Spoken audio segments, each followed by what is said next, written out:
Hey everyone, welcome back. Hope you're having a fantastic day so far. So the second bonus payment going out to certain Social Security beneficiaries is going to be going out in 8 days. This is also going to include the increased payment that most people are going to be receiving next year in 2024. So we'll be covering that. Plus, one beneficiary of Social Security is now having her $2,000 monthly checks withheld because, yes, she owes the Social Security Administration $58,000. This is just absolutely insane. We'll be covering that story as well. But before we go ahead and dive into the main content of today's video, if you wouldn't mind helping me out real quickly by just giving this video a like, that just helps out with the good old YouTube algorithm, and also consider subscribing to my channel if you have not already. Plus, if you would like to receive $60 or more in free stocks or $60 or more in free cash, in a pinned comment below, I will be leaving a link to Webull. All you got to do is click on that link, open an account with Webull, and then deposit just at least 1 penny. At that point, they are going to send you 20 stocks absolutely for free. Each stock is going to be worth at least $3. If you don't want to invest, you can just sell those stocks once you receive them and then transfer the cash value right back to your bank account. So you are going to be receiving at least $60, possibly even more than that. So diving right into the main story of today's video, of course, we heard the news just the other day that Donald Trump may just be barred from even being on the ballot in the state of Colorado. And yes, even if someone goes in there and writes in Trump's name, they are not going to allow him to win no matter what. This is something that was decided by the Supreme Court in Colorado. And even though Colorado is a heavy blue state, most likely Joe Biden was going to win that state anyways. This is extremely odd precedent to be set. Something that maybe a state can go in and bar someone, whether they be a Democrat or a Republican, from being able to even be on the ballot.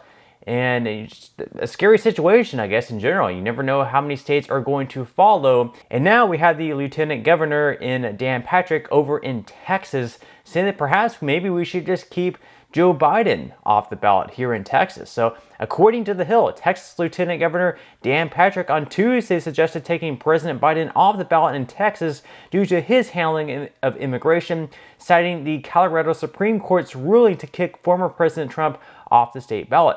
He said, quote, "Seeing what happened in Colorado tonight makes me think, except we believe in democracy in Texas, maybe we should take Joe Biden off the ballot in Texas for allowing 8 million people to cross the border since he's been president, disrupting our state far more than anything anyone else has done in recent history."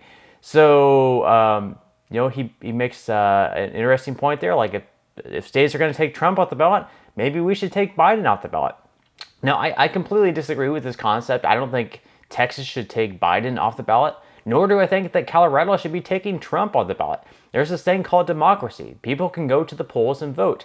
If they want to vote for Trump, they can vote for Trump. If they don't want to vote for Trump, think that he's a horrible insurrectionist, then certainly they can vote for anyone except Trump. They have this power. This is what democracy is. We cannot have states going in and removing candidates from ballots.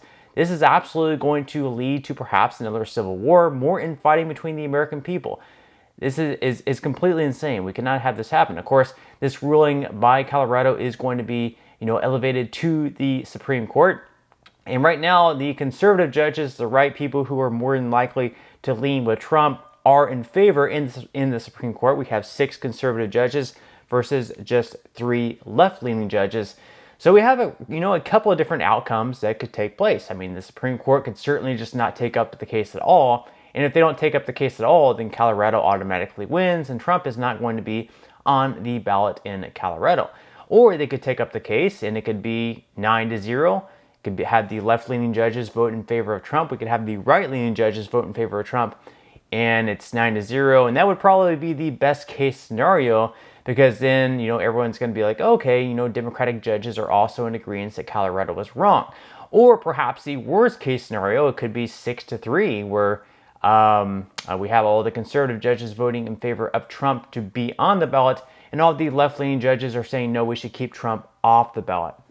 And in that case, if Trump ends up winning the 2024 election, then we're going to have a lot of Democrats screaming that the election was rigged, that he was only on these ballots because we had these Trump-favored judges allowing him to be on the ballots, and therefore the election was not legitimate, and we have half the country outraged. And then, of course, if Trump is kept off the ballot, then we're going to have all the people on the right. Republicans are going to be completely outraged and thinking the election was rigged because he wasn't allowed on the ballots, which in that case, they probably would be right. If we have states not even allowing Trump on the ballot and there's no chance for him to win, then yes, indeed, by that, of course, it would absolutely be rigged in that case. So obviously, we don't want to take another step forward to another civil war, and kicking Biden off the ballot isn't exactly the right answer either. I don't think either candidate should be kept off the ballot. So certainly 2024 is going to be an absolutely bumpy ride. 2020 was a crazy election as well. 2024 is set up to be even crazier. So we'll definitely have to see how all of this plays out. And for another person, they're going through a really bumpy ride as well, because not too long ago, they were receiving $2,000 checks from the Social Security Administration every single month. But then they received a letter in the mail saying, you actually owe us $58,000, and you have two options. You can pay us that back within, let's say, like 30 days. Or if you don't, we're just going to withhold your $2,000 checks, and you're pretty much going to be forced to live on the street. And now she pretty much is faced with that latter situation. So according to CBS News, more than a year after the federal government first cut off her disability benefits, Denise Woods drives nightly to strip malls, truck stops, and parking lots around Savannah, Georgia, looking for a safe place to sleep in her Chevy. Woods, 51, said she had rented a 3-bedroom house she shared with her adult son and grandson until March 2022, when the government terminated her disability payments without notice. According to letters sent by the Social Security Administration, the agency determined it had been overpaying Woods and demanded she send back nearly $58,000. Woods couldn't come up with the money, so until February 2026, the agency is withholding the $2,048 in disability she would have received each month. She said, quote, "I still don't know what happened. No one will give me answers. It takes weeks or months to get a caseworker on the phone.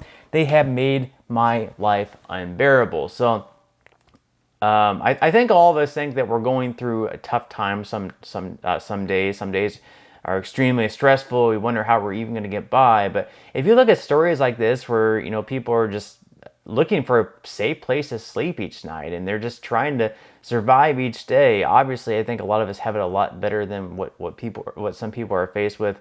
And this whole situation by the Social Security Administration sending out letters to people saying that, hey, either pay us back $50,000, $100,000, whatever you may owe them, because we overpaid you, because we made that mistake, and therefore you're not going to receive your benefits if you don't pay us back that money. It's just absolutely ridiculous. Something absolutely needs to be done about this situation. It's just terrible to see. So many stories like this are popping up, and you just absolutely hate to see it. But in some good news, at least for today, we do have the second, I guess, quote unquote, bonus payments going out to certain groups of Social Security beneficiaries. These are going to be people on SSI benefits. So if you receive SSI, you would have received a payment back on December 1st of this month. It would have been the same exact amount that you would have been receiving all year long, but on December 29th, in just 8 days, you're going to be receiving yet another payment. Now, this is not like a bonus payment per se, like you've been seeing pop up on a lot of news articles or perhaps on YouTube. This is just pretty much your January payment coming a little bit earlier, because January 1st falls on a holiday, and whenever the first of the month falls on a holiday or a weekend, you just receive it the Friday business day before. So according to the Washington Examiner, Social Security update, 2nd of December, double payments worth $914 to be sent out in 9 days. It's actually 8 days. Millions of supplemental security income recipients will receive their second payment in December, worth up to $914 for individual filers in 9 days. The payment, which will be sent out on Friday, December 29th, is an unusual second payment for the month. There is some variation in the amount received depending on whether a recipient is an individual filer, joint filer, or essential person. Individual filers will receive $914 each month at max. Eligible couples can receive up to $1,371, and essential persons who live with people receiving SSI payments and provide them with necessary care get a monthly payment of $458, according to the Social Security Administration. And then, of course, for everyone else who just receives disability benefits or retirement benefits, your increased payments are not going to come until next year in 2024. That is when you're going to see the 3.2% bump, thanks in part to the cost of living adjustment. But that's all we have for today's video. Certainly hope that you enjoyed and found value out of it. If you did, again, I would greatly appreciate if you could give this video a like, Consider subscribing to my channel if you have not already, and I will see you in the next video.